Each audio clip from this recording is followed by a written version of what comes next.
Hello everyone and welcome to State of the Realm, your weekly Final Fantasy XIV podcast. This week, patch 5.2 Eorzivia lore quiz, or Eorzivia. We're still calling the show Eorzivia. We're not going to change the name of the show. That's not going to matter ever at all. But anyway, let's get right into it, because I'm sure it's going to be a little bit longer of a show than usual. I'm one of your hosts, Mr. Happy. Of course, joining me is Sly, my opponent, and at the same time, my partner in crime with State of the Realm. You ready, Sly? No, but I'm here. Hi. No. Hi, everyone. Well, that just makes two of us, Sly. Don't even worry about it. Yeah. And of course, we can't do a lore show here on State of the Realm without our trusty, ever so reliable, always very prepared.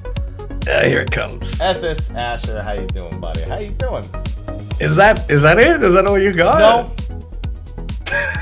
No. Are you gonna like save it up just to kind of like? No. Try. I've got one. He's gonna sprinkle it in between questions. No. I've got one very specific line. I've got one very specific point in time. Where? At a specific point in time. Yeah. No, I know exactly where my next line is on the script. You've set like a trap card for me, have you? No, it's not a trap card. It's a quick spell card. Unfortunately, it's an instant. I've played a bit of Yu-Gi-Oh, so I remember. I've got the references now. Okay. Hi, Ethys. How are you doing? Hi, everyone. I didn't know this was a lore show. I mean, I guess like Eorzivia counts as lore. I just haven't really thought of it as a lore show. I mean, it's the lack of knowledge of lore. Yeah, normally lore shows are about things people know, so you know. It's like an anti-lore show. Yeah, it's like we do a lore show and then we do another show to demonstrate how stupid we are to kind of like balance it out and make sure that we remain. Excuse me, you mean? Well, it's your show. I'm like ascribing the royal we to you two. Okay, that's right. Fair. Yeah. So you balance it out to make sure that you're still relatable. I get that. Okay. That makes sense. All right. Mm-hmm. Well, before you can make us look dumb, we of course have sponsors to shout out. You're used to this by now. Everyone's used to this by now. Of course, SteelSeries is the first sponsor we shout out. Almost 4 years of being sponsored by SteelSeries on my channel. Almost 2 years of being sponsored for it on State of the Realm. So thanks to them, their hardware has been making my stream go round for quite a couple of years now. Quite the few years now. There's a giveaway under all the YouTube video descriptions or any given period of time. Once a month, we pull a winner, and they get free SteelSeries stuff. Might as well go enter. If you're listening to this on a podcast format, go check the YouTube channel real quick. Just grab the link in the description. Or if you're watching on YouTube or Twitch, you know where to grab it. Just go get it there. And then, of course, we do have our patrons who will get their extended shout-out, but their names will be going through a list at the top right the entire time. So look for your name there. There's one name missing, and I'll call that person out by name later in the show. So, Ethys, before we get started, I actually want to ask the first Eorzivia. I want to see if you can get a point. Okay, all right. So, Eorzivia, or Eorzivia, regardless of what you want to call it, is a show about, you ask us questions about the most recent patch or lore, or things like that apply to it. Sometimes you reach outside and grab shit from other patches that we're not prepared for at all. It's your show, technically. You host it. So my question for you... I see what we're doing. My question for you is, do you have questions prepared for this episode of State of the Realm? You can earn 1 point from this question. 1 point? 1 point. Can I like phone a friend or Sly's your friend. Okay. All right. Sly, did you see the questions? Did I send you a link or something? Did you see the question? If he did, then the show's rigged as fuck. I definitely sent you really it is. No, I swear I have the questions. I don't know. I've got questions. Yeah, I've got many questions. Good questions. Great questions. Is that your final answer? Yes. Okay. Well, so basically, Ethys is one Eorzivia because we're not going to get any points, and yeah. So all I've done is give him the ability to win. Yeah. Well, I'll give you 0.8 of a points because you implied you may have already given Sly all the answers, so that's kind of cheating. So you don't get. If Sly wins, it's because I already gave him all the answers. All right. And no, I didn't say that. I just said that you implied that you've already given him all the answers. Yeah, I did. Yeah. Okay. So that's what I'm saying. If he wins, you can say that I gave him the answers. Okay. All right. Perfect. Okay. Cool. Right. My intro is much better than your intro. Is it? If you want to roll that, if you want to start that. All right, give me 1 second. I've got all the assets, but okay, you're gonna have to. Okay, all right. Okay, I think this is the one. Well, let me make sure. Is this the one? Yeah, this is the one. Okay, there we go. All right, let me get the music rolling for you here, buddy. Okay. How loud do you want it? All right, there you go. Well, now you can. I mean, not louder than me, surely. Okay, well. I need you to count me in. This is professional setup, right? 3, 2, 1. Newly deciphered Allegan tomes tell of a legend of kingmakers. In an era nigh lost to time, a lone sailor of the Rotano Sea was led by a shower of stars onto an impossible treasure, lifted from the depths by the hand of Nemea, the spinner of fate. A sublagar of brilliant golden resplendence, impossibly dense in latent ether, of a material softer and more supportive of thine loins than any known to the world. Upon its cheeks embroidered a word of power in the secret language of ancient gods, Succulentus. Offered to Emperor Xande by shrouded paragons upon his ascension, the sublagar became a crowning artifact passed down the royal line, capable of miraculous weal or ruinous wane. History would show the glowing runes Succulentus upon the posteritors of great fulcrums of fate, the rebel princess Selena, the archmage Shatoto of Mark, Neoncrep, the father of Charlian, and more recently the great archon Louis-Soir Leveilleur upon the field of Cartado. Ever since, the Circle of Knowing has worked to safeguard the sublagar by identifying a wielder neither smart enough to work out how to use it, nor quite foolish enough to accidentally hand it over to the servants of chaos. To thread this needle, they have devised a contest of adequate but not excessive wisdom and wit, and challenged the suitable candidates. Mr. Happy, the well-meaning but oblivious gym coach to scrub adventurers. Sly, the wise but forgetful hoarder of Far Eastern bullshit. Once again, they will battle half-heartedly over a prize they care moderately about before the Archon of Trivia, Ethys the Exasperated. Brought to you by the Magitech Foundries of Steel Series and the generous patrons of State of the Realm, this is Eorzivia! You like that? You can fade out now. You can do it like a fade out right there. If you want. Lore speak, did you just call me a fucking weeb? You sure did. I don't know. That's not what I said. I didn't say that. I'm just reading Far Eastern bullshit in lore speak. You called me a fucking weeb. I'm just reading the transcript, dude. Okay. Right. I'm just reading the teleprompter, man. Like that's not on me. Can I ask a question? Sure. How did you get gym coach from this? Well, because you do like guides and stuff. It's like a glorified gym coach, like a YouTube gym coach, because you get like little scrubs that don't know how to play the game, and you like give them advice. See, now he needs to wear a wig. And like a gym coach, a coach doesn't have to work with scrubs. You have coaches for. Yeah, that's why I said gym coach. As opposed to like professional, league coach. Yeah. And like a gym coach, it's sort of implied in there. Again, I'm just reading the transcript. This isn't my words. It's just implied that like you're teaching it because you can't actually like do the stuff yourself. Are you fucking what's his name? Are you Anchorman? You're just like, oh yeah, it's just the teleprompter said it. So yeah, fuck you, San Diego. You guys like that? Was that good? Yeah. Okay. Sly, you won last time by a pretty close margin, I believe. But nonetheless, you did win. So I will let you choose. Do you want to start, or would you like to cede over to Mike to take the first question? I will defer. You'll defer? I didn't ask if you wanted to defer. Answer the damn question, Sly. I mean, I did. That's what I was asking. Cede was the word. Yeah, okay.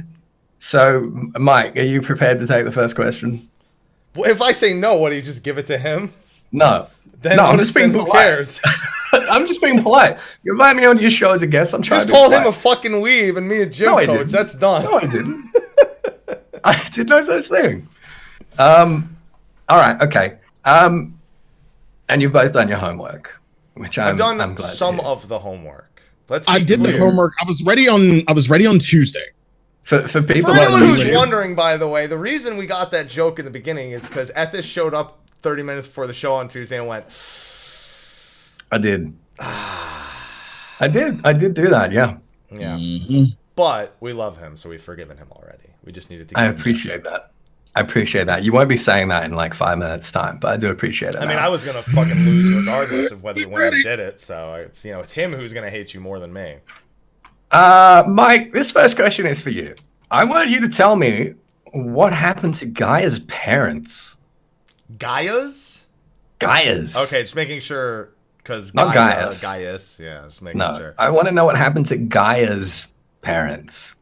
At least as far as she knows. She barely remembers anything, though. So she grew up in Yule. So she claims she grew up in Yulemoor. Mm-hmm. She knew everything, like, you know, who the Warriors of Light. She pretty much had all the same, like, knowledge of everything except for, like, Yulemoor's, I guess, freedom, I suppose. She wasn't a part of, like, the rebellion or anything. She remembers that her parent, I think I recall her parents being fairly afraid of her, but what did so is that what occupation they had when they lived in Yulemoor? Well, they didn't have an occupation. No, I want to know. They're not around anymore. No, they're not around anymore. They're dead or whatever. Yeah. And I want to know why. I want to know what happened to them. Damn. I was just saying though, you know, it's the one thing I didn't have notes on. Eden. I didn't write any notes because I was just trying to get through it for real. Well, that sucks. So this. Damn, I actually did go back and look at this the other day, but this is like I'm just trying to see if there's anything there. What happened to them? I'm trying to, well, because they were gone when Vothri was still in power, or at least that's how I remember it. I think, as far as she remembers. I will give you 30 seconds. No, yeah, that's fine. That's fine. It's one of two things. I am gonna go with eaten by sin eaters. They're fed to sin eaters, I suppose, would be the thing. I don't like Sly's face. They were eaten by sin eaters. Eaten by sin eaters? Is that your? Yeah. Yes. Yeah. That is incorrect. Okay. Sly. Let me see if it was the swing. other thing that I thought it was. And see, that was my guess. Okay. See, I thought you knew that, Sly, and that's why. Yeah, and see, she did speak. Well, he's narrowed it down for you. I think there's really only one. I had two answers to choose between. I went with that, but the other answer I think is more likely. So this was missable dialogue before the fight with Rama. Mm-hmm. I actually did talk to all the NPCs. So I did. Fuck. I didn't take screenshots of it, but, you know, I clicked them. My only other option I can think of is that they were part of the populace that was maybe kicked out of Yulemoor, aka killed by Vothri. That's the only thing I have. Okay, so like thrown off the balcony or whatever. Mm. Okay, that's a fair guess, but that is also incorrect. Was it that they just left because of her fairy? Nope. Okay, that was my other guess. They were selected by Vothri for ascension. Oh, so they became sin eaters. Okay. Yeah. There you go. Yeah. So we probably killed them. Yeah. probably on Mount Golg. Or there you before. go. Or before. Yeah. But if they weren't already dead, What if the last boss of Mount Golg was Guy's mother? Do we know anything about that? The origins of that one from the card? I don't remember if we know anything about the card. that one is almost definitely the singer that's yeah, we had that you talked to discussion, earlier. Yeah. Mm-hmm. Yeah, But we don't know. We don't know. No, they ascended. They became sin eaters. All right. So the next couple of questions are going to be following Eden, if that wasn't super obvious. Sly, to where did the Science pilot Eden in order to restore the element of lightning into Ramu. Oh my god, Sly, if you fuck this up, I'm gonna kill you. I want to know the name. Do you want the specific name? Because I know it as the Thunder Plains. I want the name of the region. Yeah, I know what he wants. Yeah, that's what I figured. You wanted the name of... Oh, what's that guy's name? I know it as the Thunder Plains, but I can't remember the name, the specific name. It's the something Thunder Plains. Yeah. Thunder Plains. His name is like 4 or 5 letters long. Why am I helping you? I don't know. Why are you helping him? Well, because it's bothering me because I know everything about what you're asking except the name. If you had gotten away with Thunder Plains, then I would have definitely been mad. Do I at least get half a point for Thunder Plains? No. Okay. No, fuck no. You kidding me? I would have taken that point away if he said yes. No, you don't get a half point for Thunder Plains. You did give me a hint, Mike. Thank you. It's not going to help. It actually did. It's not Ganondorf. Fuck. Ganondorf Thunder Plains. Gandalf? You know what? I'm going to give you the point. Damn. It's the Gandalf. Yeah. Gandorf. As soon as he said Ganondorf, I just remembered it. Because it's one of the old high summoners in Final Fantasy X. Like one of the ones that sacrifice themselves to sin. Yeah, I think so. No, it is. I think that's I'm telling you it is. I know it is. Oh, well, there you go. Yeah, Gandalf. Yeah. As soon as he said Ganondorf, I remembered it. I would have given you half a point if you just said Ganondorf on the planes. I'd have been like, yeah, basically. All right. Okay. Okay. Mike, still on Eden. Why did we decide to draw out both fire and wind at the same time? So this was Reen's idea, first and foremost. And so lightning on its own doesn't really do anything. It was actually Gaia's idea. First suggested it. Yeah. That was Gaia's idea. No, Reen's idea is later. Much dumber one. Much dumber idea is hers later. So basically lightning doesn't really do anything on its own. It starts in the clouds, it hits the ground, but like you're not going to notice any like actual change from any of that. So you need the heat in order to create a storm cloud in the first place. You need to take water, needs to become a storm cloud in order for lightning to strike. So that's one of the reasons for fire. Wind, it's mostly just emulating like the parts of that are required to make a storm cloud, essentially. In order for rain to even fall, for lightning to strike, you need these other elements both in place at the same time. Okay, I'll give you the point for that because they don't explain it super well. You're right that they choose lightning because they want to bring like some activity into the rest of the elements, because lightning in nature is the element that's closest to astral. Yeah. So they decided like we've got this water, we've got this earth, but it's just sitting there here, doing nothing. And if we can cause precipitation, if we can make it rain, then we can actually start to get these elements moving out into the rest of the land. It was wind to form clouds out of the evaporated water that fire was going to enable. So yeah, it was to force rainfall. I give you the point for that. All right, Sly. Why does Urianger believe that the Oracle of Darkness has only shown up very recently? Just like she wasn't around. She hasn't been around for the last 100 years. No one's ever heard of an Oracle of Darkness before. Why now? I semi-remember this. I think you'll get half a point on this at least.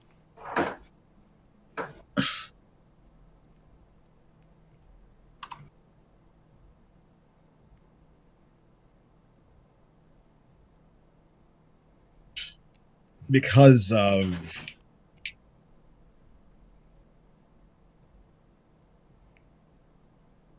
we've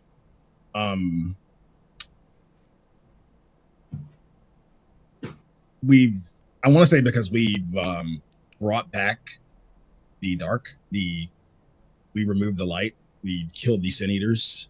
Okay. And that prompted the appearance of the Oracle of Darkness, I believe. Okay. Can you kind of tease that out any further?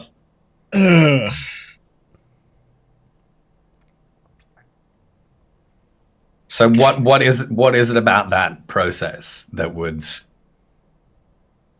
do that?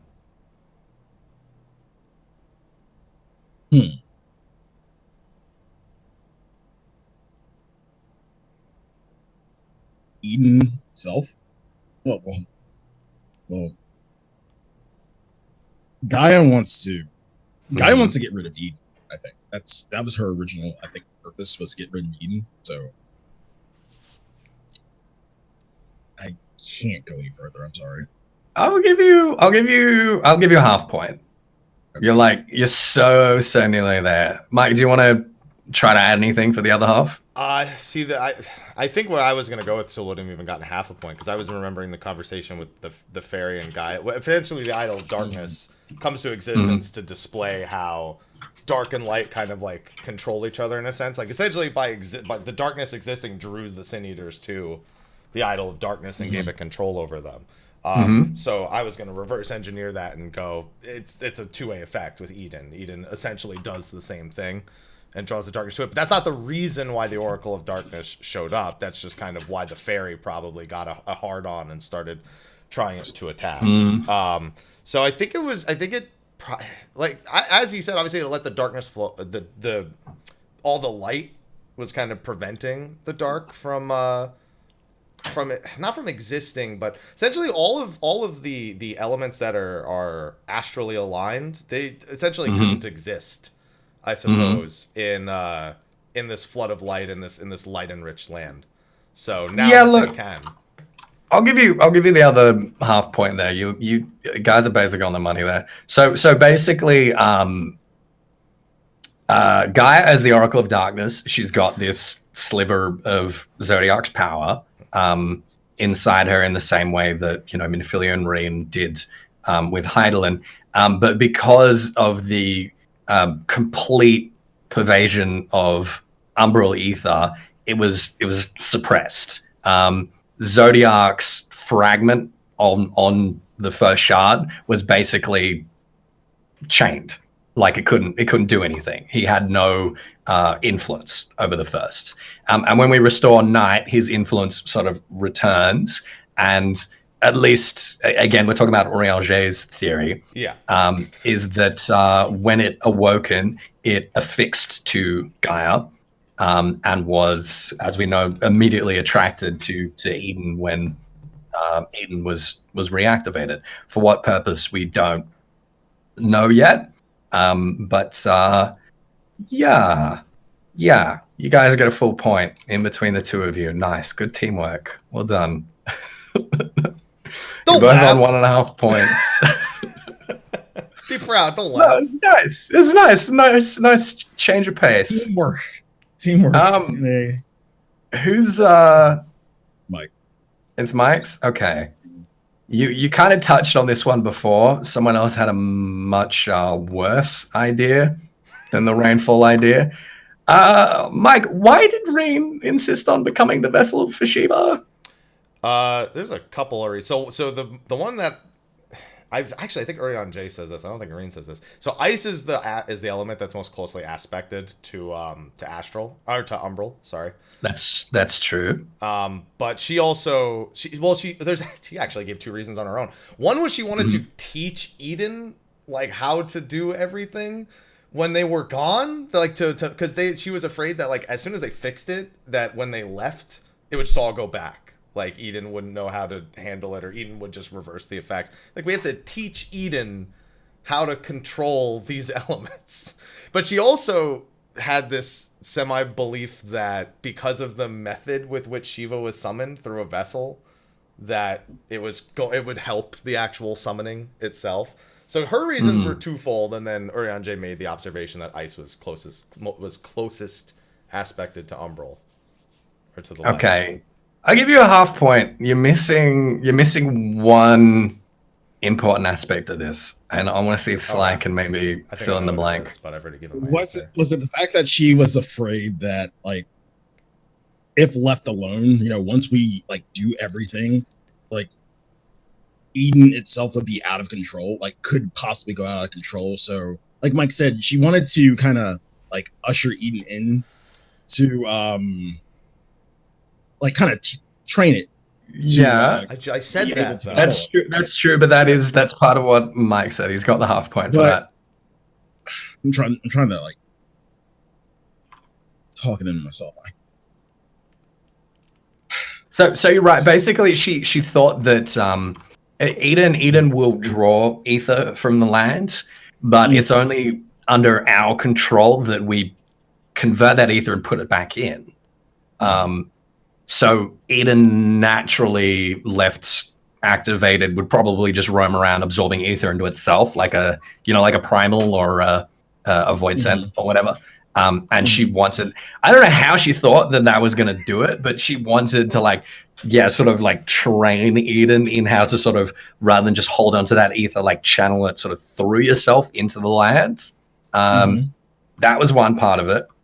There was the thing about, the original summoning of Shiva, which was kind of like a sort of offhand that's not like that big a part of it. But there was one other important aspect that was that had to do with ice and its polarity. That's a pretty big hint. Ice and its polarity? I feel like I answered. I'm going to wait to hear what you say. Not quite. I feel like you could have asked me to elaborate on that, and I would have. Yeah, I didn't know. I know you didn't.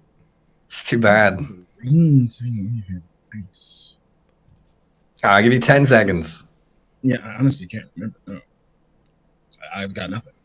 All right. Well, Mike's got the half point there. Yeah. So the other part of it was because ice is most closely aligned with umbral. She thought that Eden might not be able to do it alone. And she thought that with her powers over the umbral pole as the Oracle of Light, she would be able to like lend her strength to Eden's attempt to sort of draw it out of the land. That she would kind of make it a lot easier as like a medium. Which is a really, really dumb idea. Yeah. And afterwards, after we beat her, after we beat her, everyone was like, wow, we didn't see that coming. It's like, no, we literally saw that coming. She said that's what was going to happen. And Urianger immediately said like, oh, well, we know, when people summon primals into themselves, they lose control. So like, be careful. Like, let's let a 15-year-old do it. But yeah, that was the other big part of it. All right, we're still on Shiva. Sly. During the second phase of Shiva, we have to prevent elements from being drawn into the crystal in order to prevent a particular phenomenon from occurring. What is it? The flood of light. That is correct. I did literally just say that like 4 seconds before you asked the question, but I think you would have got that right anyway. That's an easy one. Yeah. We're trying to prevent a flood of light. She's gonna wipe out everything and undo literally all the work that we've been doing in Eden and throughout the entire Shadowbringers MSQ. That's also what happens during the ad phase. Yeah, that's what I'm talking about. Oh, I thought you meant like the phase, like at the very end when she's. No. Phase 2, the ad phase. Okay, yeah. So the bar that's filling up, it literally says flood of light. Well, it does it at the end too, which is why for a normal mode it does it at the end also. Yeah. Yes, that is true. Okay, so that was okay. That was perhaps an easy one. I'm glad you were paying attention to that. That's a hard one to miss. That's a real hard one to miss. Well, I don't know. I feel like a lot of people probably missed it. A lot I of mean, people in my have chat been banging their is head- people have been banging their head against it in fucking Savage, so they should know it. Yeah, if I didn't know that by now, after all this, Yeah. that would be disappointing. that would be real disappointing. Yeah. That would be very disappointing. You know what? Let's move beyond Eden and into Raktika. How does that sound? Oh fuck! I I had one note on this, and I know it's not going to be in here. All right. Well, we'll start off with an easy one. How does that sound? Okay. I mean, do whatever you my- will. I'm going to be fucked up. No. This is an easy one. The legendary Ronkan Archmage Kiuna, Yeah. yes, wielded incredible powers by virtue of the Echo. Where was she buried? She's buried in the Katana Rabble. That is correct. She is buried in Right, that the was an easy Katana one. Rabble. Yeah. I told you it was an easy one. Wait, hold on. This one won't. For Okay, a I'm second pretty- there, I went Ravel, right? Because when I was doing all the trust dungeons, I always mixed up the names of the Ravel and the Well, but the Well is in Amarang. So No, you're right. Yeah, it was in the Katana Rabble. Okay, Sly, which race did the first emperor of Ronka belong to? The first emperor of Ronka, what race was he?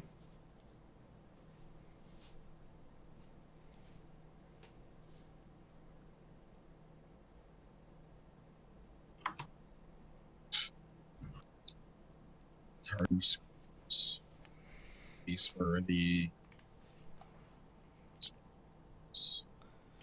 easy one. Yeah, exactly.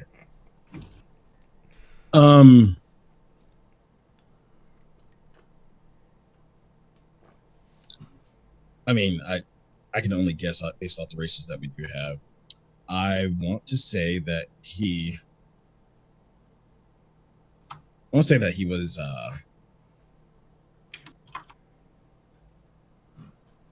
gonna go hero, even though I know that's wrong. A Hure? Do you perhaps mean a Hume? I knew it. Hume. He wanted the Hume. name of the Navrantian. He race, wanted yeah. the first name, yeah. He was not a Hume. My guess Mike, is take- Ronso. Ronso, yes. Yeah. Is it I was Ronso? almost That was gonna be my next I was guess. almost positive That it was was gonna be my Ronso next the whole guess. time, but I couldn't. It was a remember heckin' for sure. Ronso. Yeah. All right, here's a follow-up for you, Mike. Which of the playable spoken races have we not seen evidence for having been citizens of Ronka? I'll give you a clue. There are 3 playable races that we have no evidence for having been a part of Ronka. And any of those 3 work? No, I want to know all 3 of them. Okay, well, let's eliminate obviously Ronso Vise off the list. Those 2 obviously we know interacted, so that leaves the 5 original. So I'm thinking to the Katari not being one of the races, obviously, but I'm trying to think of their tails and think of anything in their tails that implies that they interacted. That'll help. I don't think, does it? Because they interacted with the Namazu, they interacted with the Vise. Oh wait, we also know the Hures did. There's still members that remember old Ronka that were there. That I guess this doesn't really mean they did. Hures are another one that does, and I can't remember the last one that does. I'm trying to think of the races that are part of the Knight's Blast and try to reverse engineer that. And I can't. Okay. And I can't remember the NPCs there well enough. I'm gonna say we have no evidence for Mithra. I'm not looking at your face. I'm not gonna look until I hear wrong. You mean Mistel? Are they called Mistel? I thought I was just using the 11 names. I thought they were all 11. Yeah. No, some of them are 11 names. Some of them aren't. No. The Mistel, I'm just going to give you the fucking Eorzivia names. Yeah, that's I fine. think it's better that way. The Lalafels and the Roganin. Okay. You know what's occurring to me? That's actually 4 and not 3. So Elvon, that's my other answer then. Okay, so you said Elvon, Mistel, Lalafell, Roganen. That's correct. Yeah. What's an Elvon? Elves. Yeah, elves. Yeah. Sorry, yeah, that is 100% correct. So we know that basically the first races were the Ronso and the Duran, or Ra, and then they found the Kitari, and then the Vis, and then Humes sometime afterwards. Yeah, I knew it wasn't Aura. I knew Aura that were definitely there. We also know that they did basically conquer all of Novarant, but Lakeland is like the ancestral home of the elves. I mean, in the same way that Central Eorzivia is supposed to be the ancestral home of the Elzen, but none of the War of the Magi cities really had control the Elzen for whatever reason. Yeah. Which is interesting. It's not about a question of whether or not they did. It's just we don't have any written proof that they did. Yeah, that's it. Yeah, exactly. Yeah. Yes. All right. Here's an easy one for you, Sly. Seems fair. What does Lahi mean? I know this one. Lahi means something in ancient Oronkan, which is hilarious. Come on, Sly. This one's easy. Come on. The context for this, while you're thinking of it, the context for this is someone shortly after the launch of 5.0 asked Soken what it meant, and he was like, "Wake up!" I think it's "wake up," if I remember. Yes. Yeah, it means wake up. It's a word of power that means wake up. Mm-hmm. Well done. Wake up. Yeah, that's actually what. That's actually what, yeah. The song's a cover. In Ronkan. It's a Ronkan cover. God damn. Yeah, it's a Ronkan cover. Yeah. True story. Okay, Mike. How long is a Kitari's natural lifespan? It's not very long. It's much shorter than the Vis, because I remember them making reference to that. I'm not going to be able to give you the exact years. I already know that. I didn't make any notes on the Kitari. By the time I did, I was just like, oh, fuck, I'm 6 days behind. I need to hurry. It's not very long. I'm just going to throw a number out there. There's nothing based on nothing. 50 years. I think is that your guess? Yeah, that's my guess. I actually think it's less than that, but that's my guess. It is not 50 years. Sly? Now, I'm going to ballpark it and say it is around 20 years. Somewhere around 20 years, between 20 and 20. 20 is correct. Yes. 20 is like the longest possible natural lifespan of the Kitari. Now, I'm sure that these two are being honest and not looking at chat, but I will remind chat, as we did at the beginning, please don't answer the questions. I'm just assuming that everyone in chat is a genius and knows the answers to all of them all the time. All right? But just in case either of these two want to come up this week. You know how many Eorzivias we've done? Why has this not been a thing in the previous week? Well, yeah, I mean, I've definitely mentioned this before, but yeah, I don't know. Maybe I'm just not feeling particularly trustworthy today. Let's go with that. That's why I looked away. I was like, he's gonna think I bullshit these. No, that one. And guys, you're not a dumbass. Kill for us. You're not a dumbass. You haven't answered any questions, so I know you know them all. Okay, it's good. It's all good. The absence of evidence is not the evidence of absence. There you go. Exactly. All right, Mike. Okay. The Kitari primary. I think this one's. Yeah, it's mine. Yeah, he stole that from me. I stole that. I'm sorry. You're quite right. Yeah. You're quite right. It's Sly's. Okay, Sly. The Kitari primarily worship the deity Oxdalan, whom is the god of what? Fuck, I know some of the other deities.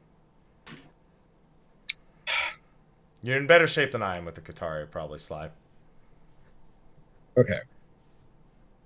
I'm going to do process of elimination, so maybe I can get this. All right. Ox Charl is wind. Ox Girl, or I'm going to start with the G. Is fire.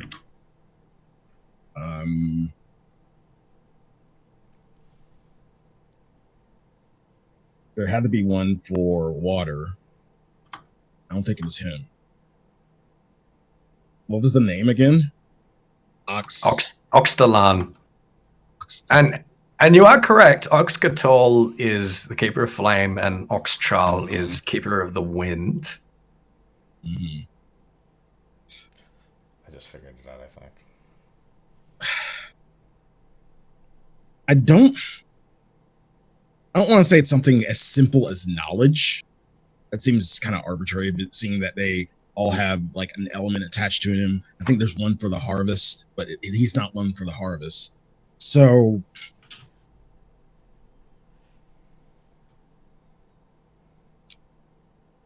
the only other thing I can think of: wind, rain, fire, harvest.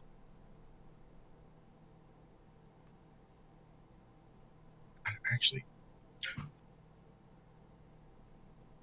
is he the god of the underworld? If you're reading chat, I'm gonna slap you so fucking hard. No. Chat, please. Yes, he's the god of death and of the underworld, Oxtalan. The only reason I said that was I would have because got it wrong. his. I'm glad I got it right. The only reason I said that is because his is like I remember the manhole cover. That's the only thing I could. Okay. Hole going down to. I was going to say Earth for that reason, so I'm glad. Yeah. Yeah. I probably would have given you a half point for Earth. But yeah, specifically the god of the dead and the god of the underworld. Mm-hmm. All right. Let's talk a little bit more about Ronkan religion. Mike, what about an answer? What about the goddess of the Vis, Ixmaya? What is she the goddess of? The hunt. Okay, and fuck, that was. I was really hoping that was right. the hunt and. Sly, why didn't you say more names? I was about to. The hunt and the harvest. Is that your guess? Yeah, I don't have any. I literally got nothing on it, so that's. Those are two very different aspects. I know they are, but I was just like, what did Sly say? I will give you a half point for the hunt. I feel like Sly can get the other half because he knows a lot more about this than I do. You can certainly try. The hunt I knew. The other one was. Yeah, the hunt I knew. I just didn't think there was another one for her. God, I wish I would have said more names. I wish you had. I know if you did, I would have got them all right. I would have got it right if you kept going down the list.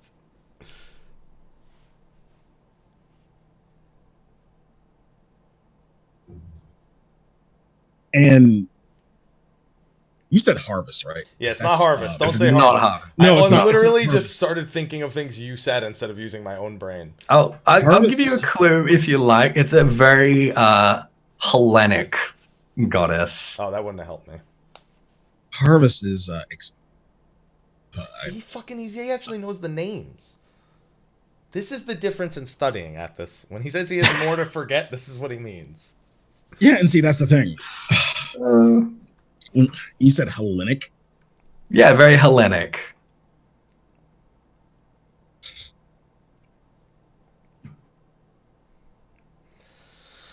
It wouldn't be something so simple as the wood itself. Maybe it is. Maybe. It's a dumb guess, but that's the only thing I have. They are of the wood piece. You're gonna guess the wood? It's gonna be wrong, but yeah, sure. Fine. It is not the wood. Ixmaya is goddess of the hunt and of beauty. That makes sense. Yeah. Hellenic would not have gotten me there, but only because I don't know that word very well. It's not a word in my vocabulary. So when something is Hellenic, it means it's in reference to sort of like classical Greek. Okay. Yeah. But yeah, I mean, it makes sense, right? The Vis live for 300 years and they retain their like youthful beauty the whole time. It would make sense that they would sort of ascribe that to their goddess as well. So yeah, you could have figured that out. All right, well, that's a half point. Way to take a half point pause and be like, yeah, I guess you could have figured it out. Well, I mean, the hunt was like that was a pretty obvious one, yeah. Pretty obvious one, right? Okay, let's go with this is yours, isn't it, Mike? Sly's. Sorry, this is Sly's. You're quite right. Okay, what were the Ronkin Kitari scribes' official title? And I will give you a clue here, and that is that the title was a double entendre.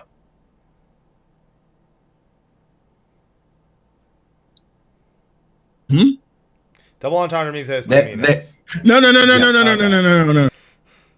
Their title, their official title. The only thing I can remember is the Stewards of Note. That's it. Yeah, the Stewards of Note. That was their official title. I'm amazed that you remember that. That was like mentioned so sort of offhand. But it was right at the beginning, though. Yeah, that's right at the beginning. It is right at the beginning. So, do you want to explain why it's a double entendre, Sly?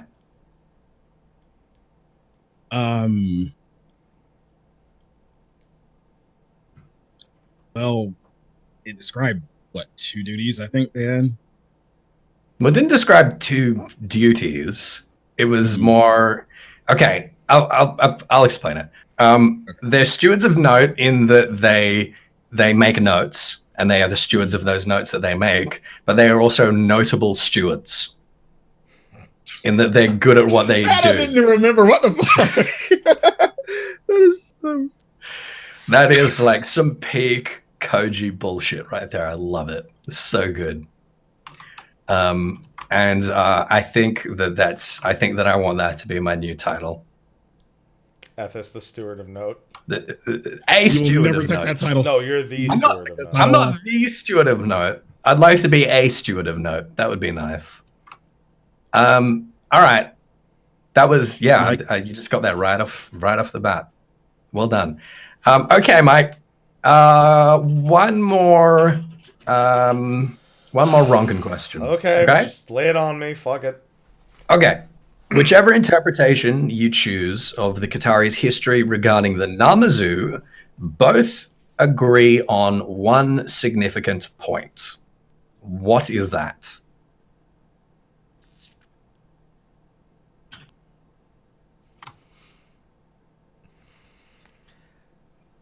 I have a guess because it's a running joke with the Namazu on the source as well.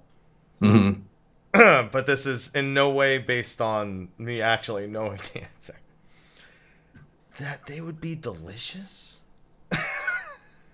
Because they all keep saying that. If that's not along the lines of what you meant, because there's other things that it could be, but everyone's always commenting like that they're like hungry every time they talk about them. So you know what? Fuck it. I'm gonna give you a half point. It is technically correct. Like there's other things that they agree on. And I think I know what I have another thing that I think I know what you're looking for. But if you want to just give me the point and throw it to Sly, I'll let that slide. I will give you a half point for that because I now that you mention it, I think they may have both made that joke. I see. I don't even remember if it's both of them, but because I know that the members from the Knights Blessed, they certainly agree. They're saying it the whole time too. I just can't remember. Like so many NPCs just say they'd be delicious. I feel like the conversation with the child goes, well, they no doubt would have been delicious. I think you're right. I think they shared, and then it goes, oh, I think they shared the fish. I think you're right. I think I know what you're looking for, but if you, yeah. So to reiterate, regardless of whether you decide that the Kitari shared their fish and helped them survive this hunger, or whether they told them to piss off, they both agree on one thing about the Namazu. Not necessarily that they're delicious. Sly, do you want to take a chunk at it? There's still a full point to be gained here. Yeah. I think I know what the answer is. I hope you get this. I don't think I think you will. I think you'll divine it. I could. There's no way. I don't even remember this. Yeah, there's no way I could possibly divine out an answer or like draw it. It's something that you could probably work out. No, I think I know what it is. The more I think about it, the more I think I know what the actual answer was. I think for certain. So. Hang on, take a punt. Just take a punt. What do you got to lose? Can I say what I think it is for not a point after if he doesn't say it? Yeah, sure. Okay.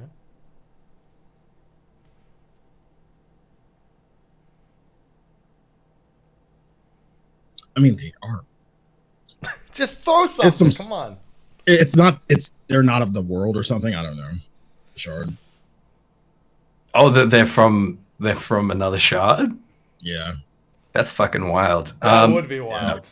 That would be wild. I mean, maybe, but no, I don't think I'd ever really conceive of it. Yes, that they were wiped out in the flood.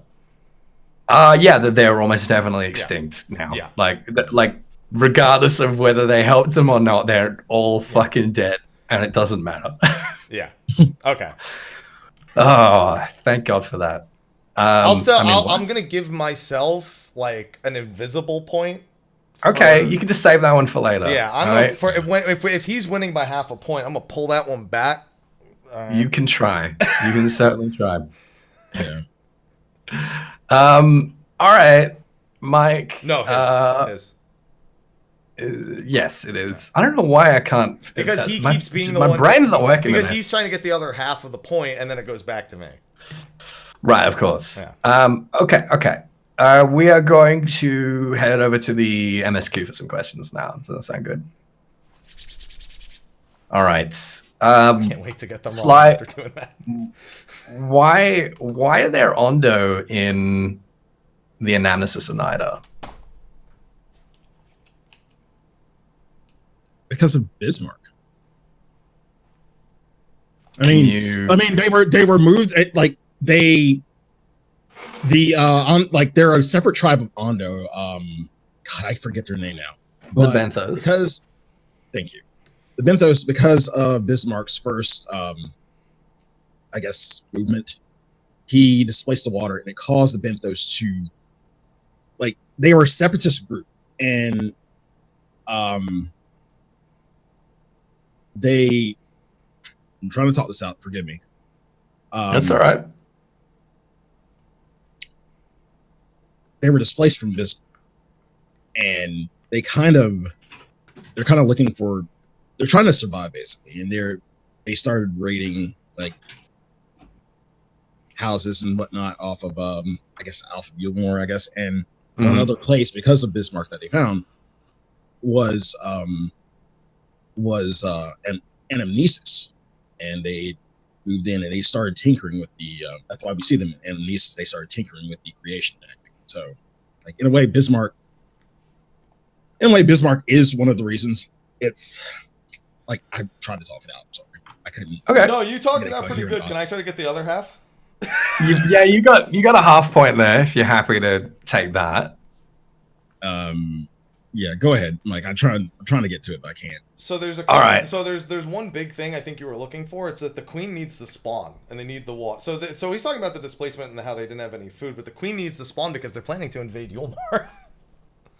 That's it. Yeah, that's the other half of it. They need spawning grounds. There's a side quest that you can do in the Tempest about trying to help the Ondo Queen to spawn, and it's very, very difficult in those circumstances, almost impossible.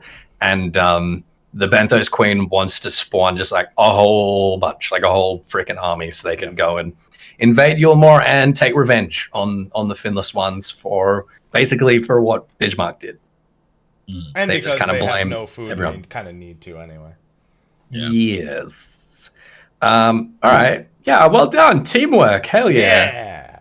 Nice. Yay. Yeah. Oh, geez, that sounds too excited. Okay, this is Mike's.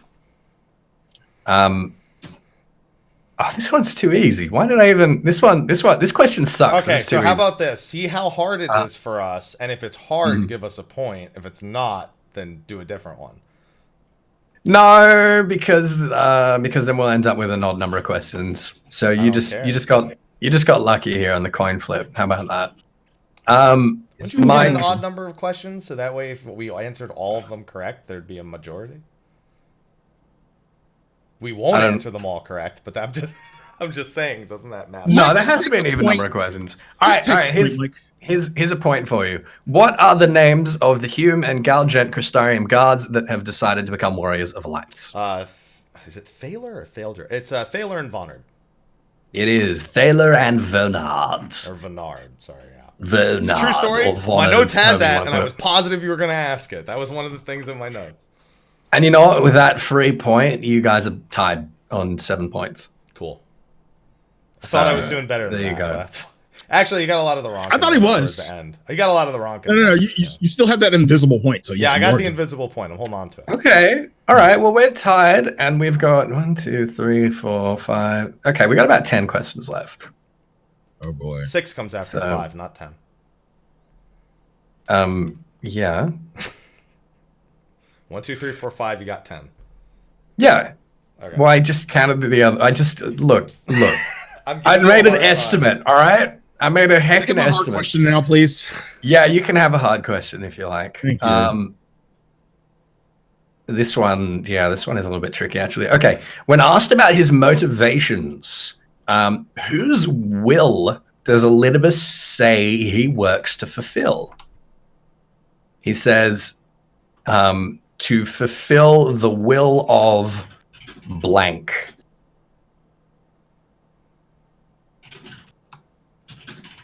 I'm trying to remember which Elidibus scene this was. This was when we confront him in the Great Woods. He says basically he refuses to ask any questions. He says, I don't have to share any information with you. There's no common ground between us.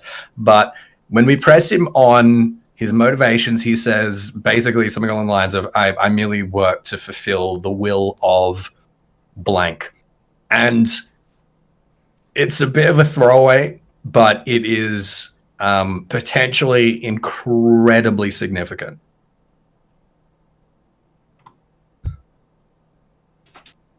It's not Zodiac. It is not Zodiac. And chat, it's not the will of Aloha. Yeah, he's jumping down behind me. He got really antsy at that question. He was like, oh shit, they're calling me out. Better get out of here before they realize. The will of person's name. If this is what I think it is, I'm going to be upset. The will of blank.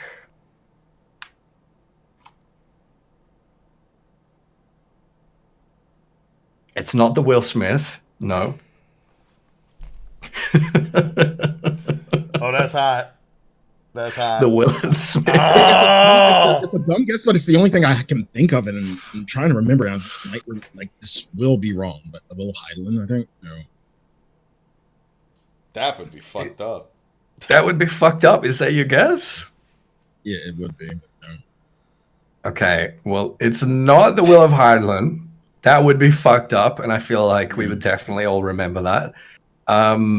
Mike, take a If it's Will swing. of the Star, I'm going to be furious. Is that your guess? That's my guess. Will of the Star. I don't have can't any The Will of the Star? Yeah. No, it's not the Will of the Star. Okay. It's not the Will of Zodiac. It's not the Will of Hydaelyn. That's the only thing I had to throw out a guess. It's not the Will of the Star. He specifically says the will of the convocation. Every Ascian always says the Will of Zodiac. I'm doing it for Zodiac. I'm tempered by Zodiac. Well, Elidibus says, I'm just fulfilling the will of the convocation. So I'm assuming that you're saying that could be potentially breaking because who's the only person who would do the will of the people who summoned him? Zodiac himself. Well, perhaps that.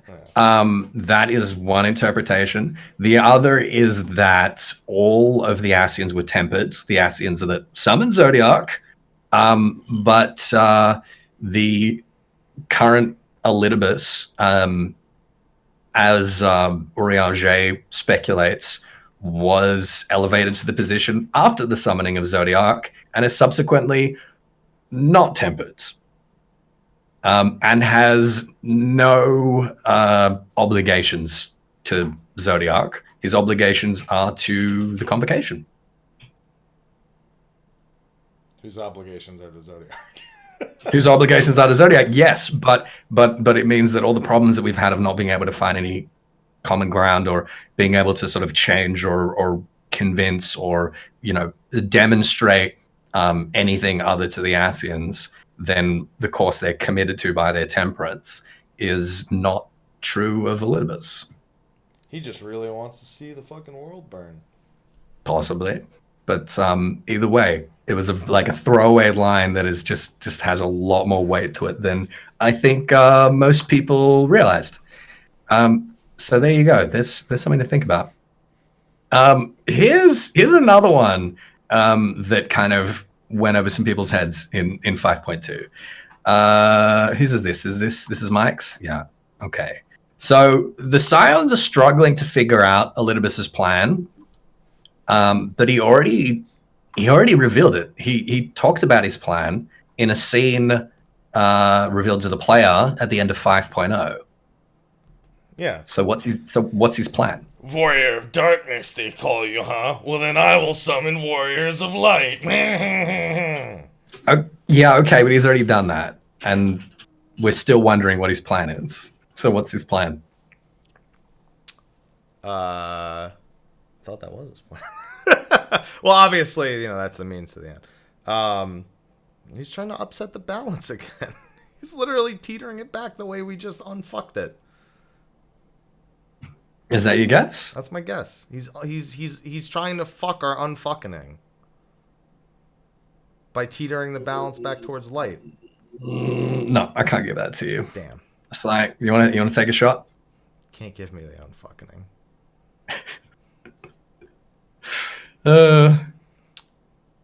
Sure.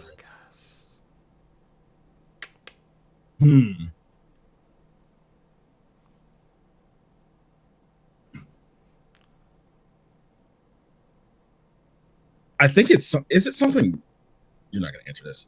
I feel that like it's simple. Like it's what? I feel like it's simple. It's simple. Yeah, it's pretty simple. I'm afraid I know what it is after. It's pretty fucking simple. I'm not looking for like a big, grand, esoteric. Mike, I think you're on it is. I'm going to be upset. Mike, I think you're on the right track, and no, I know I'm on the right track. That's the. He's absolutely on the right track. Yeah. It's an important. The Warriors of Light is like an important part of his plan. There's two major components to it. Because I feel like this is going to be more specific. Because we are now Warriors of Darkness.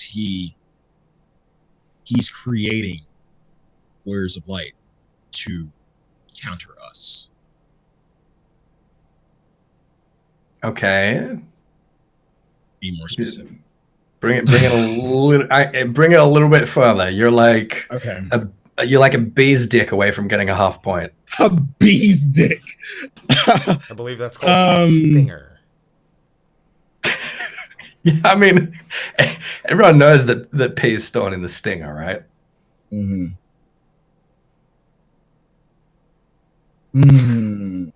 Fuck, that's the dumbest thing you've said ever. No, it's not. No, it's definitely not. It's definitely not, though. Oh, jeez. He's I feel like he wants to keep. He's trying to keep us occupied, I guess. He wants to keep us where we are. That's a half point. Damn it! I just remembered that line. Yeah. Can you bring it any? Can you bring it any further? That is a half point. Yeah. What else was there? I'll give you 10. I'll give you 10 seconds. See if you can tease out the rest of it.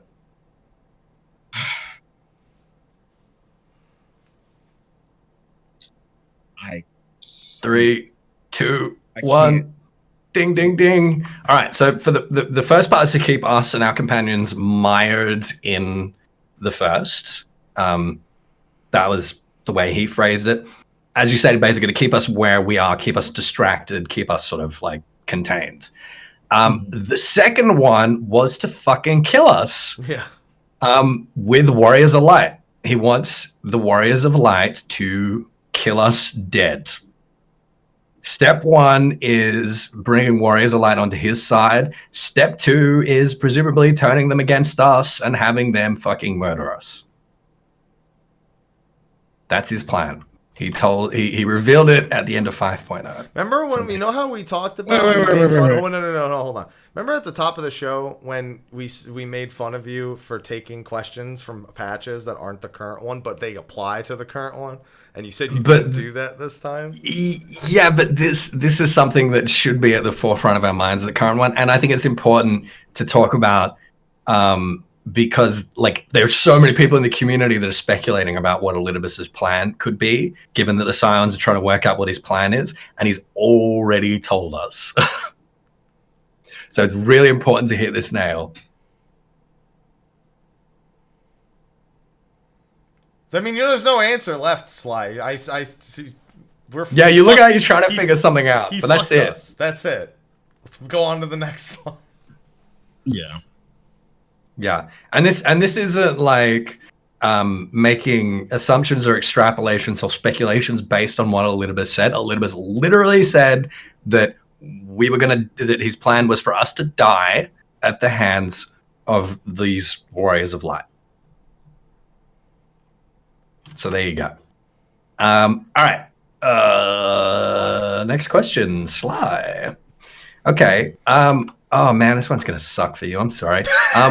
What? Because you haven't done all the role quests and revealed the identity of Ciela as Silva. Yeah, but he's been here. The Shadowkeeper and all that. All right, okay. Yeah, no, that's fair. That's fair. You should be able to work this one out. Okay, so what favor does Ciela ask of us when she learns of Ardbit's return as an Ascian puppet? There's something that she asks us to do for her. Punch him. Punch him? You want to elaborate on punch? Because I don't play monk anymore. Don't think I have.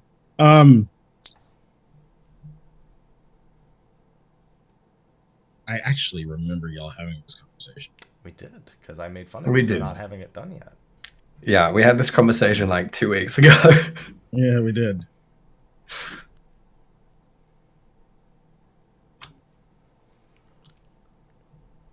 It's nothing about her dry cleaning. No. Is that what chat's? That's what chat's saying. No, Androsian, it's not to pick up the dry cleaning. I mean, it's not something as simple as kick his ass, but I guess I have it. Kick his ass? Going with kick his ass? Yeah. Can I answer it? I'm trying to decide whether that's worth a half Can I point. answer it before you decide? Yeah, you can answer it before I decide. She wants us to put Ardbert's body specifically back. She wants us to free his body and bury him again. She wants us to give him like an actual warrior's rest. Because she knows his body's being puppeteered by an Ascian. And it's fucked up and she doesn't agree with it. Yeah, that's right. So is kick his ass worth a half point? Only if I get a whole point on top of it. Well, Sly says no. All right, okay. Yeah, Sly says no. That's fine. Oh boy. Punch him. Mike is you go peeled do ahead your by fucking half a roll point. quest right now, because if she pops up in Please, more, I won't excuse please do. They're so good. They're really good.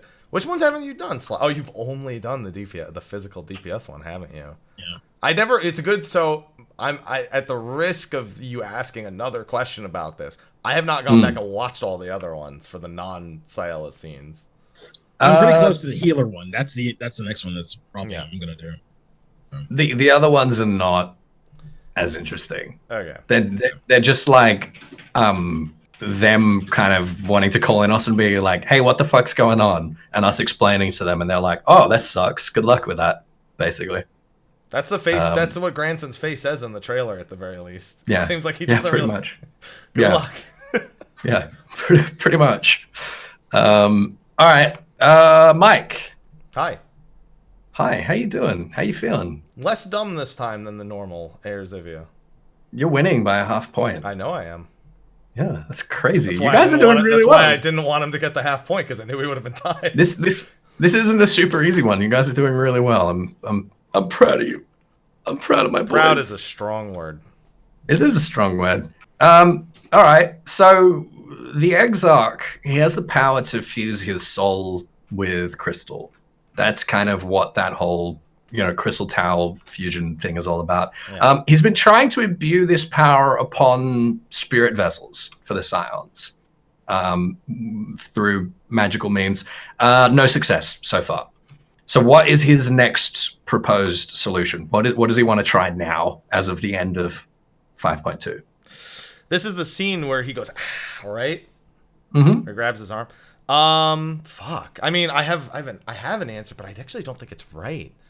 Because the big thing that they need is the one thing he thinks they need is his blood. For my answer though, I'm trying to remember if he's that suggestion again. No, I don't think he's quite resorted to that suggestion of offing himself again, as much as he loves to remind us that's thing. But his blood somehow, because they need the Allagan blood specifically. They need the Allagans are the ones who control the Crystal Tower. He's presuming that because of his control because of the Allagans' control over time and space and all that shit, that they need that too. I'm trying to remember what his actual fucking plan was, because it's sort of like a. It's not like a strong plan. He was like, "Oh fuck, that's not working." When he's trying to like imbue it magically. Yeah. I remember. And then he goes, and I can't rest, and yada yada yada. You're like so nearly there. So nearly there. Oh fuck. There's something I think. No, so because the thing is, I'm mistaking the thing that I think he needs to do versus the thing I think he suggests he needs to do. They need Allagan blood. It's something. Just to clarify, there, it's not Allagan blood. Well, it's his blood. It's the blood of the Allagan royal line specifically. The royal line. Yeah. He's the only one that has that capability. Yeah, the blood of the Allagan royal line. Fuck, dude, I'm gonna be upset with myself because I'm not gonna say the thing that I think I'm making up in my head. Yeah, I mean, I'm just gonna. I don't care if it's right or not. I'm just gonna make that my answer. They just need to imbue the blood of the royal Allagan family into the vessel. There's a point of that's missing because no. That is it. Yeah, he's saying that he's been trying to like basically imbue it with magic, his power through magical means, and he has basically come to the conclusion that he's going to have to like try to find a way to literally infuse the crystal with his blood. Yeah, because in my headcanon is that we are going to need the Graha of the Source in some way to do this. Because he says the biggest problem now is receiving. If I recall, it's like receiving us on the other end. That's like one of the hurdles they still have to overcome. But they're hoping that with his blood that they can just reverse engineer what he did. Well, the big problem is that we can use a crystal to hold someone's soul. Yeah. But we can't use it to hold their mind as well. So like we could send them back to the source, but they would lose their minds in the process. They would have basically they'd just be like zombies at that point. So yeah, his blood is a solution. Okay. So that's another point. Holy crap. Holy shit. I paid attention this time somewhat. Holy shit. You were peeling ahead, my dude. Just give me them real open questions. Okay. Well, we're coming to it, actually. I know, because we haven't done any yet. And there's one thing, if you ask me about Ruby Weapon, that I studied for, that I've forgotten in the last hour. And if you ask me it, I'm going to be very upset. Well, I hope I do then. I really hope I do. I think you will. Yeah, well, we'll see. Sly, the white robe figure that is accompanying Xenos at the moment, the one that may or may not be Asahi, he implies that there is a reason Xenos has clear memories of the final days, which is something that is completely unprecedented. No one has ever had these kind of clear memories of that event. Who does he think is responsible for that?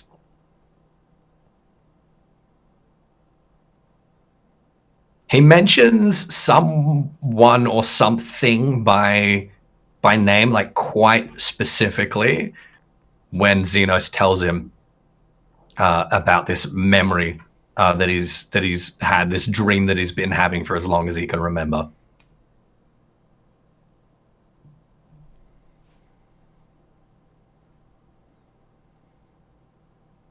It's never that simple. God, it could be. Remember this cutscene because it can't be him itself. Who knows? I feel like I'm getting this point away. So that's the only thing I have is him itself. But,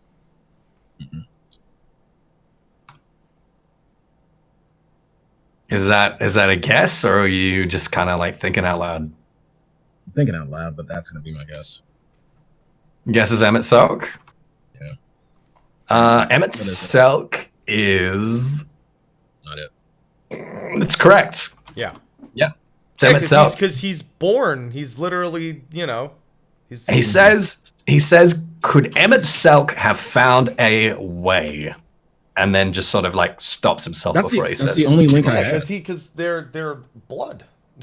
Yeah, well, there's a few points here. Yeah, Xenos is a descendant of Emmett, but his other descendants haven't had this power. Yeah. Xenos says he's always had this dream. So it raises a couple of questions. First question I'd like you guys to entertain is that we know the resonant is given to someone by copying someone else's echo. Could Emmett Selk have been the blueprint for Xenos's echo in the same way that Kryl was for $4? Food for thought.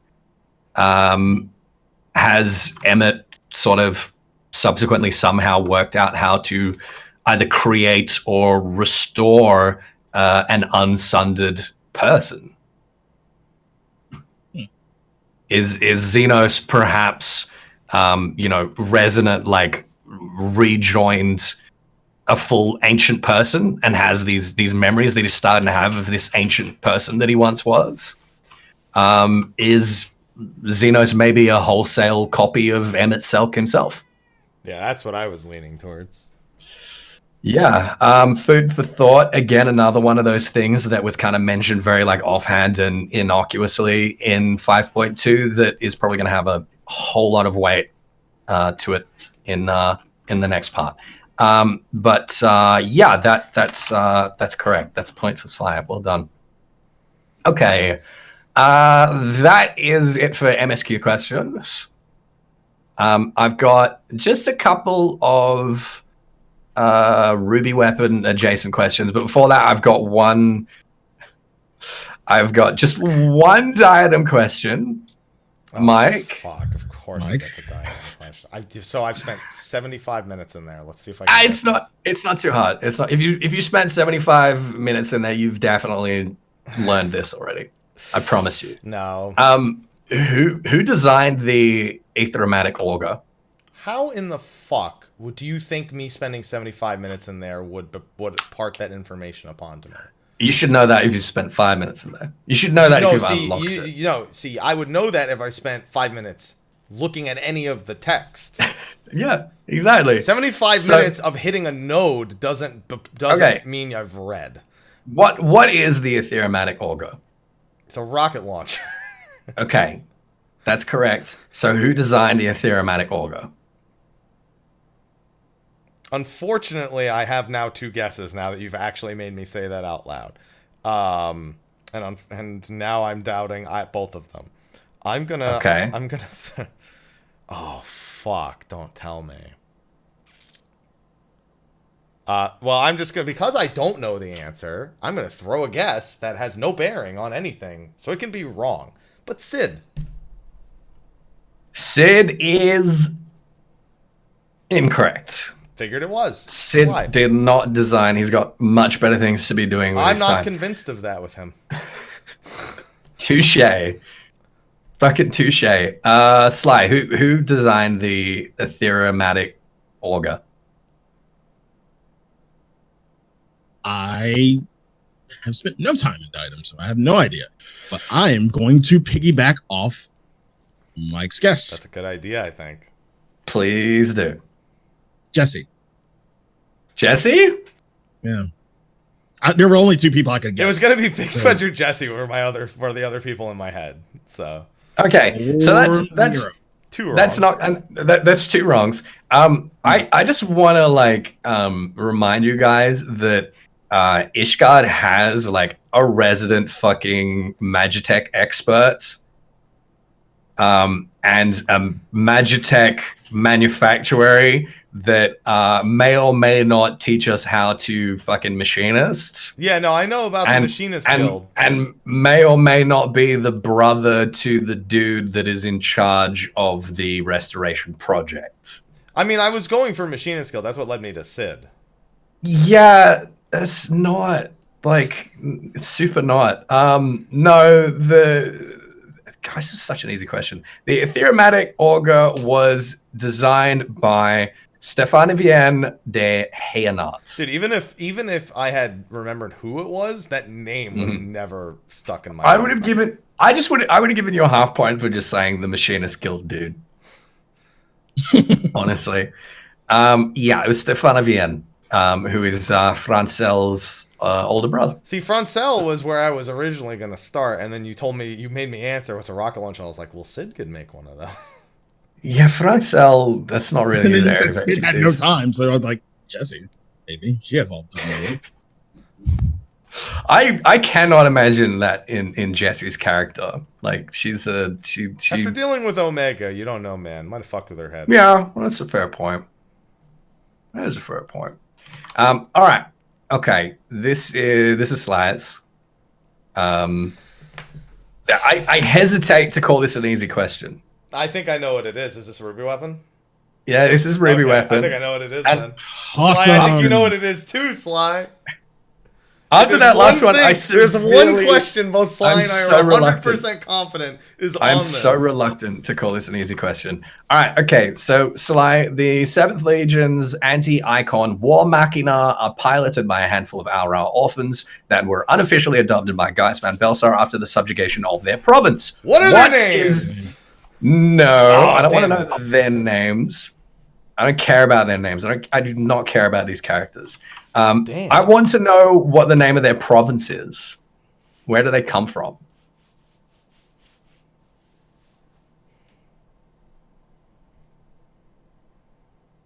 That was such a fucking misleading question. Fuck you. I was so convinced he was going to ask about their names. We know names. I just really want to reiterate, I could not care less about their names. I can still tell them. You can tell me what they are if you like, but I won't give you any points for it. I'll take another imaginary one. Do you really just want me to say Whirlit? Yeah, dude, I just want you to say Whirlit. What do you mean? Yeah. You should have 100% called that an easy question. Yeah. The name of the quest line is Sorrow of Whirlit. Yeah, but as I already said, I thought that the machinist question was. You make us feel. Yeah, you make us feel like these are trick questions sometimes. Sometimes they are. Right. Sometimes they are, but I did literally just ask what the name of the province was. So there you go. Okay. All right, Mike. Here's one for you. Fuck. Okay. This question's got a bit of a preamble as well. So, former 7th Imperial Legion legatus Nail Vandanus was thought to be the major antagonist of the 1.x Meteor arc and played a significant role in the binding cause of Bahamut. However, the real Nail died some time before the events of 1.0 even began. So what is the true identity of the woman behind the Mask of the White Raven, and how did she come to take this mantle? Her name is Eula Darnus. After her brother came back and died, she murdered everyone who could prove his identity, donned his mantle, and commanded the 7th Legion. That is correct. That is, I could have answered that question 5 years ago. Good. I'm glad. Yes, Eula Darnus. Well, that's not true. I think the first Encyclopedia Eorzia, they revealed their name was Eula, I want to say. Yeah, yeah, that is correct.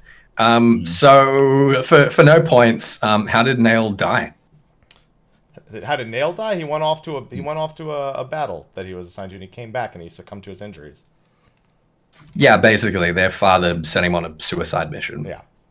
And yes, Eula assassinated their father and all of his staff and all of Nail's staff and took his identity.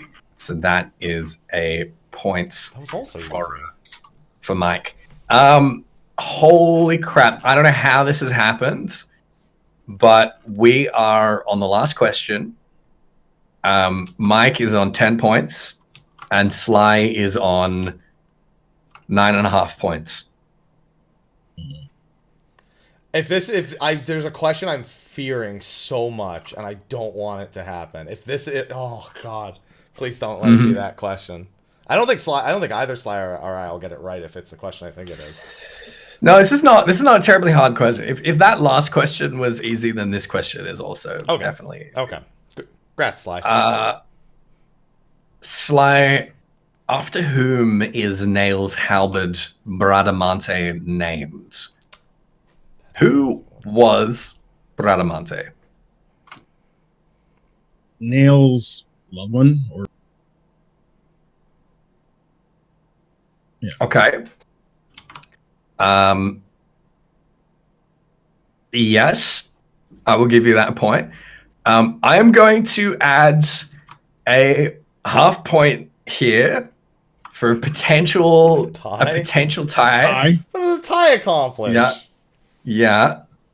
I've got my imaginary point. Well, he's either going to be half a point ahead of you, or you two are going to tie. All right. Okay. So this is for what I say, half a point. Yeah, this is for half a point. How did Eula die, Sly? Sorry, not Eula. How did Brad Amante die? Sorry, I missed. Well, I mean, do you want to pick a different question? She impaled herself. On what? With what? Nail's spear.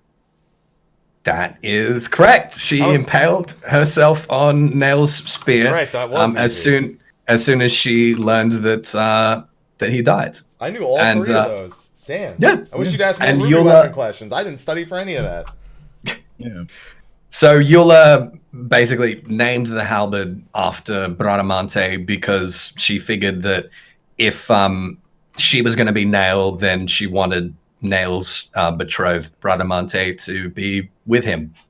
And they basically went on this bloodthirsty quest of vengeance against the whole fucking world and became one of the most feared people in the Empire by everyone inside and outside of the Empire was terrified of her.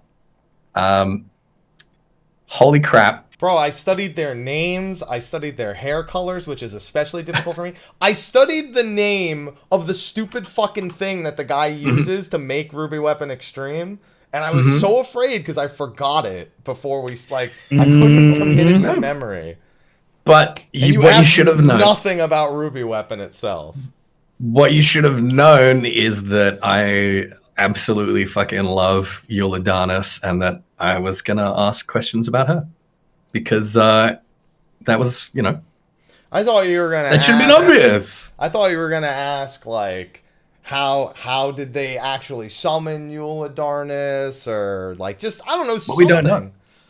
Yeah, we don't know. We have an idea.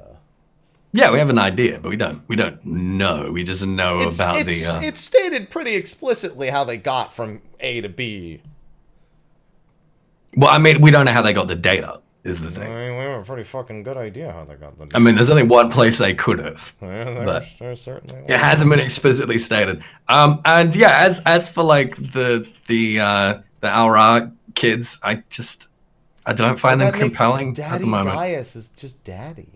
I thought you'd want him literally daddy. He was already daddy. He was already daddy. Literally daddy. He was already literally daddy to Olivia. I don't. I see. I don't like that relationship. Yeah, I don't like that. You don't have to like it. Because when she says daddy, I imagine it more like her saying poppy. So I don't want. Yeah, that. it's a double entendre, and that's like the theme of this show.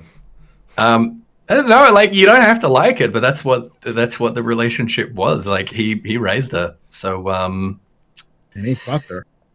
I mean, allegedly. Yeah. I mean, there's other things you can do in one's quarters that would require half an hour for him to prepare. Like chess. Yeah, exactly. I'm sure he's got to pull out the chessboard, make sure he's got all the pieces. Yeah, make sure he's like polish them up a little bit, make sure they're all well lubricated. Make sure goddamn it. Make sure. I was gonna say like make some tea or You went to a very different. I've got Tal glaring at me from across the room with a look of disgust. I mean, you've got me right in front of you. Hey, you guys can look at chat now. And chat, please, can we have some congratulations for Sly defending his title by 1 point Good there. Good tie, Sly. Good tie. Once again, retaining the golden subligar, threading that needle between being just smart enough not to give it to the Asians and just stupid enough not to work out how to use them to cause untold death and destruction. Congratulations. I'm very proud of you, my friend. Sly. Thank you. Well done. It was an excellent time. And what? I have my point. Remember, his invisible point. Remember the question that I answered before. You got to pretend points. You can have a pretend. You can have a pretend tie. Yeah, an imaginary tie. Congratulations. I mean, it was a correct answer before you gave the answer. You just took my delicious answer and just said, "Yeah, you're done." That was so stupid that I'll give you half a point and shut your mouth. It was really, really stupid. I got half a point for it. But if I got the whole point, actually, no, it's not true. If I got the whole point, I'd be behind by half a point. But because you gave me the half a point and then let me answer it, I got a point and a half. So, unbelievable. Yeah, congratulations, Dojo. That's not the wrong way around. No, Sly is on 11 points. Mike is on 10 points. Yeah, well, he got to 10 and a half, and then got another easy half a point. I thought you were going to give me the other half immediately. I was prepping the answer. I thought. No, because then I would have had to think of like a tiebreaker. That would be interesting. But you were the one who made the tie possible in the first place. So I figured you had a tiebreaker in mind. Yeah, well, I was buying time. So you were trying to think of a tiebreaker. Yeah. Okay. Yeah, but like I didn't want to have to use it. Dude, I didn't want to have to think of one. You know, it was another thing that I was when you said there was nothing ocean fishing related, I was like, I don't know the descriptions of all the fish, but I know what routes to catch them on. So if he tries to ask me to identify the location of some of the fish, I might have been able to answer that. Yeah, I mean, again, it's always hard here to kind of choose between finding like really unfair trivia questions, stuff like, what's the item description of this fish that has no bearing on the world or the lore or whatever, and prioritizing like questions that are actually interesting and we can have like an interesting discussion about as we go. And I used to like lean more towards the former because I thought it was funny. But now, and I think it makes them a little bit easier, but I think it makes things more interesting if we kind of go more the latter route. Mm-hmm. But that's just me. Sometimes they coincide. I'm gonna change my way of thinking then, because that I was going with the old method. So let's see. I will do that if they're interesting. Like if one of those fish had like a bit of lore that was actually like interesting, then absolutely, 100%. Yeah, like so I have the names. I have the names of the kids. I have Melisandre's description. Mm-hmm. I have which one's the hair color, which one's coming next. Real virtuality combat simulation experiencinator is the note that I have for that thing. Ruby Weapons nicknames: the Crimson Conqueror, the Vermilion Villain, the Scarlet Scoundrel. What race? What clan? Or what race the actual Aurawa, the Rain? I have the names of all the guards that we spoke to. Not all the guards, but like Convalescence Guard, Steadfast Guard, Ardent Scout, Honest Soldier who became Thaler. Why would I ask that? Because you're an asshole sometimes, okay? I have coffee biscuits written down. Because you're and also the thing that I checked before was who was Ken. That was the thing that I studied for. Yeah, that was another one. Yeah, that was another one. Yeah. I was tempted to ask that. I was going to ask, like, what was the name of Bismarck's old friend that camped on his head or whatever? But it's literally called the Isle of Ken. And that's why I didn't think you were going to ask the name. I thought you were going to ask. Asked about the island. Well, I thought you were going to ask. What? Who's Ken?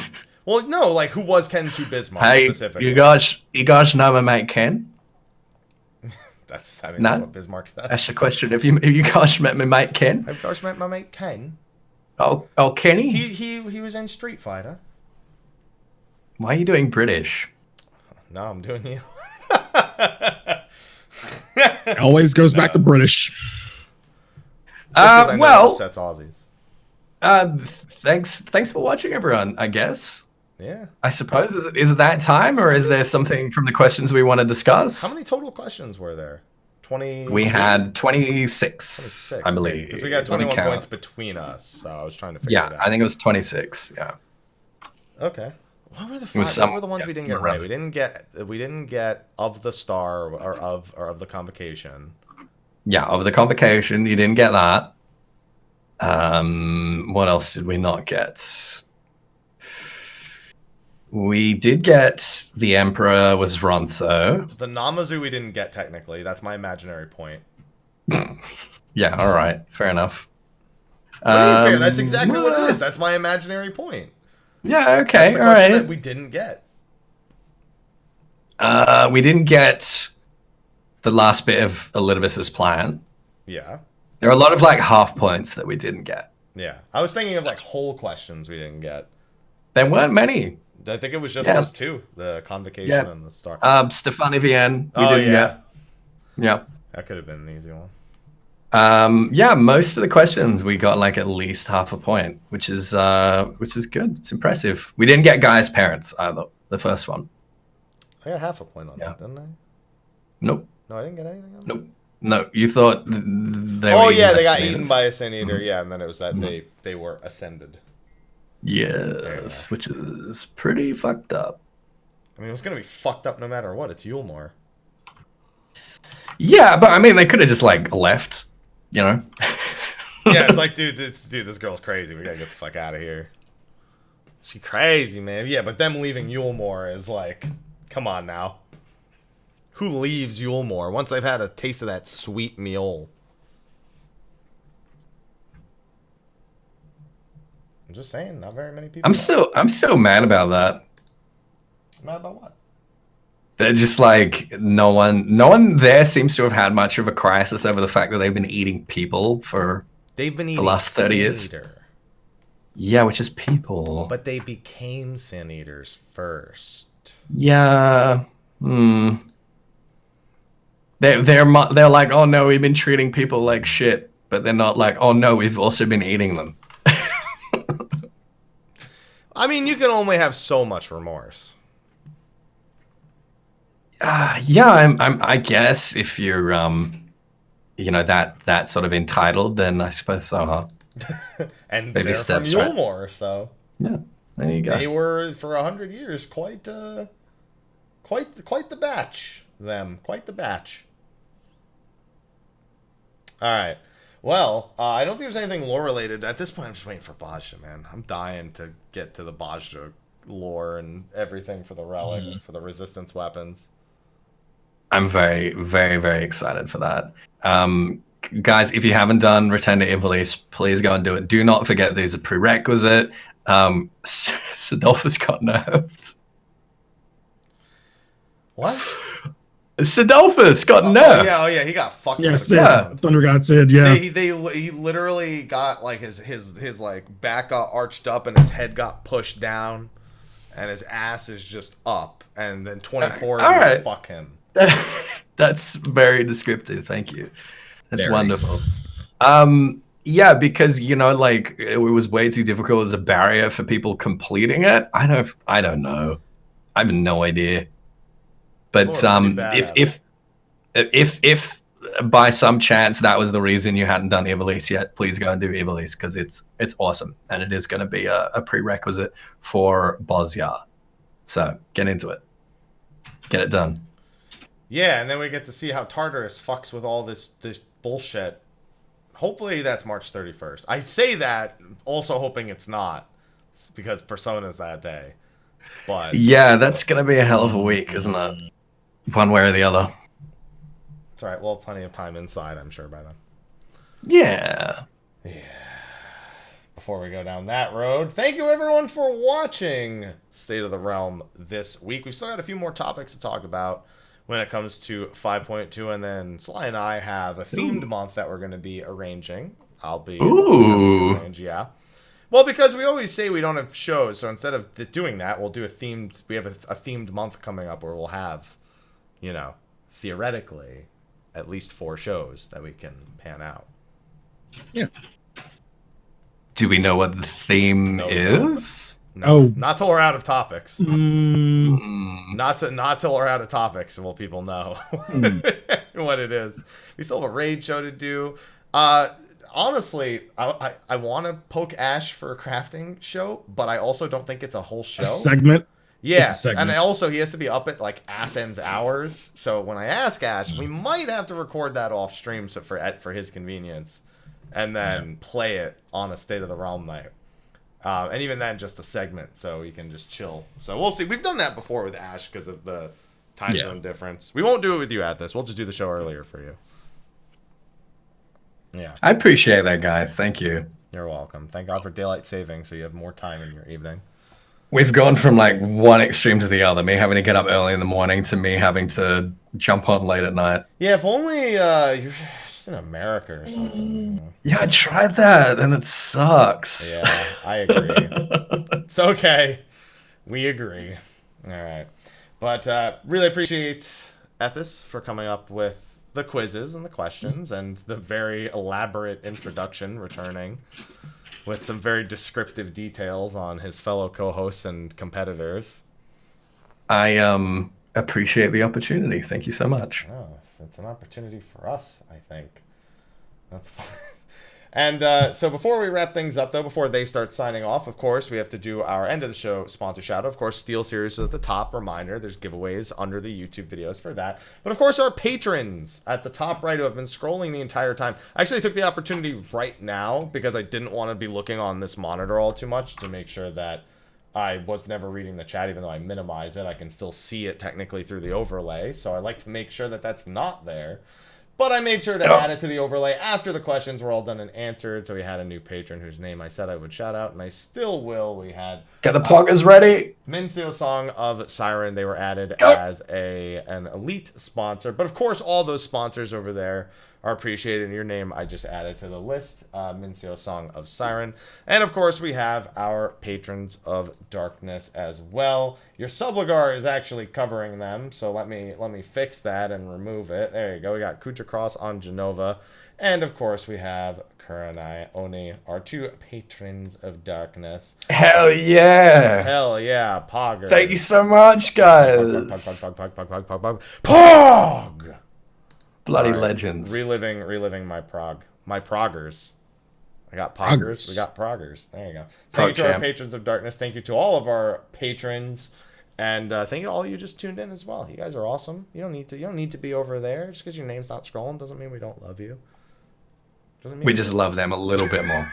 I was just going to say we don't love you less, and you went the complete opposite. You're like, well, I didn't say we love them less. I just said we love these other ones more. Come on, man. Yeah, that makes perfect sense. Glass half full kind of thing, you know? Yeah. And on that, we can wrap up. Ethys, where can they find you at, my good sir and gentleman?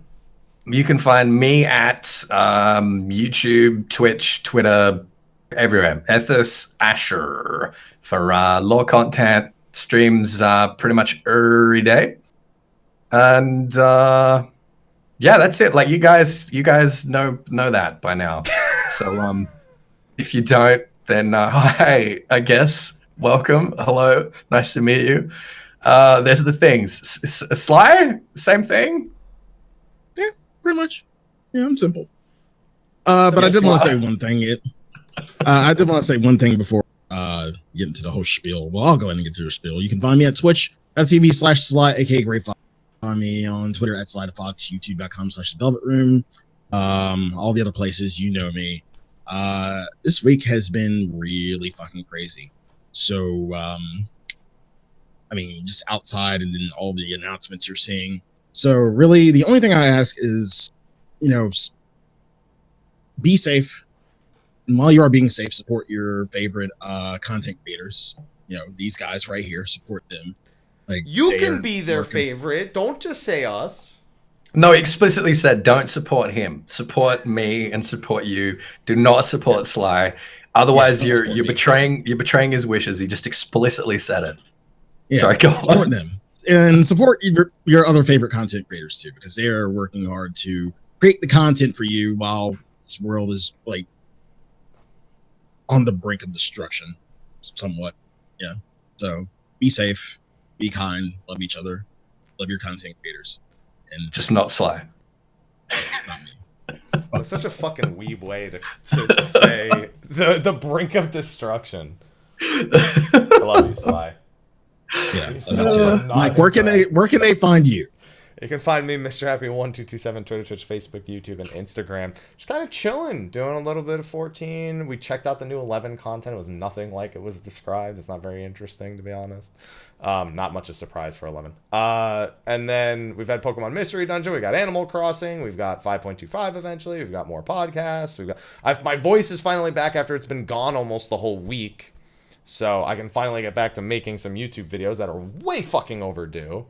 And ones that aren't overdue, but I want to do them anyway. So it's gonna be busy times. But I echo a lot of Sly's sentiments. But he beat me to it, so I'm not gonna repeat it. So thanks, Sly. You killed my thunder. It's fine. I forgive you. Wash your hands. Yeah, remember how I always yell at people at conventions for like not being cleanliness? Just do that all the time.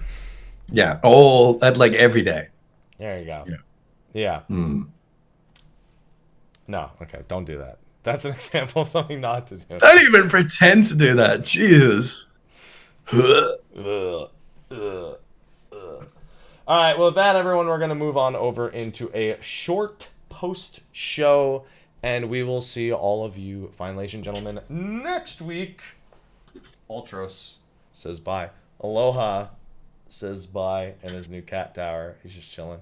And they say bye, too. So... bye, everyone. Don't speak for yourself. All right. Hi. Hello, everyone. Right, hello. I'm not ending the show Hi. yet, Hi. Until you say bye, I'm not ending it. Bye, everyone. Thanks for watching. See you next week.